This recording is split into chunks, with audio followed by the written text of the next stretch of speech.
China वर्तमान में एक डैम बिल्ड करने वाला है जो कि हमारे भारत के इंडियन बॉर्डर के आसपास में बिल्ड होगा।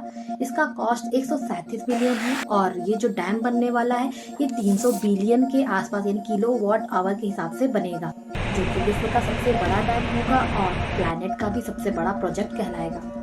ये जो डैम है ये सागपुर रिवर पे बनने वाला है, जिसे भारत में ब्रह्मपुत्री कहते हैं। स्पेशली ये डैम जो है ये जो यू टर्न लेगा जहाँ से ये जो रिवर है वहाँ पर ये बनेगा, जो कि तिब्बत में पड़ेगा।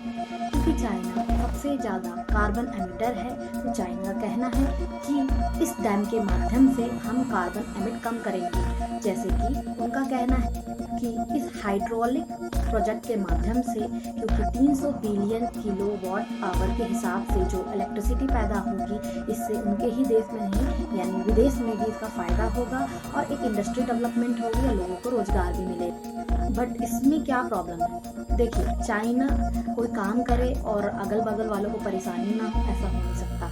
अब इसमें एक ये प्रॉब्लम अराइज हो रही है कि अगर इतना बड़ा डैम जो कि सांगपो रिवर जो कि भारत में भी इंटर करता है और ये रिवर जा करके बांग्लादेश में भी जाती है, तो इसमें दो चीज़ हो सकती है, या तो वो वाटर को ओवर कंट्रोल कर ले या एक साथ ही पानी को रिलीज कर दे। इसमें चाइना और बांग्लादेश का यह कंसर्न है कि अगर चाइना पानी को ओवर कंट्रोल करेगा तो जब सूखा या ड्रॉट पड़ेगा, जब उसको पानी की जरूरत नहीं पड़ेगी, अपनी राजनीतिक के आधार पे या पॉलिटिकल कंसर्न के आधार पे उसको देख सकता है। और जब ज़्यादा यहाँ पे बरसात होगी तो उससे ये अपने हिसाब से ओवरफ्लो कर सकता है, तो यहाँ पे फ्लड का कारण बन सकता है। वैसे ये डैम जहाँ पे बन रहा है वो अर्थक्वेक प्रोन जोन एरिया है।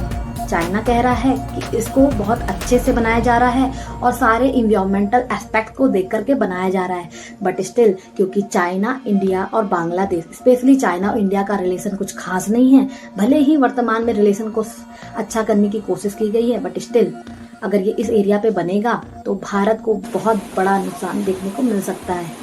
इसमें भारत क्या कर सकता है, हालांकि भारत ने भी कई एक्शंस लेने के लिए कहा है, जैसे कि अरुणाचल प्रदेश में एक रिजर्वियर बनाने के लिए, ताकि जो भी वाटर ओवरफ्लड करके यहाँ आता है तो उसको रिजर्व कर लिया जाए। दूसरा, हम इंटरनेशनल कोर्ट जस्टिस के पास भी जा सकते हैं, अन्यथा अनदर बॉडीज के पास भी जा सकते हैं।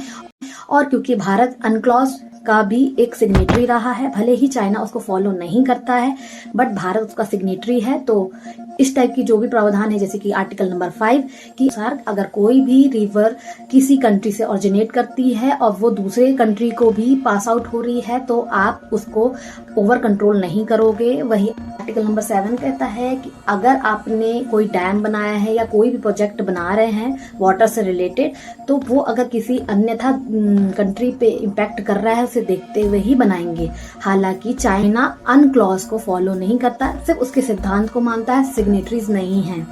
ठीक है, भारत ने कुछ तैयारी तो करके रखी हुई है। अगर कोई अदर एस्पेक्ट आपको पता है तो जरूर से कमेंट में बताइएगा। तब तक के लिए मिलती हूँ नए वीडियो के साथ। धन्यवाद। राधे राधे।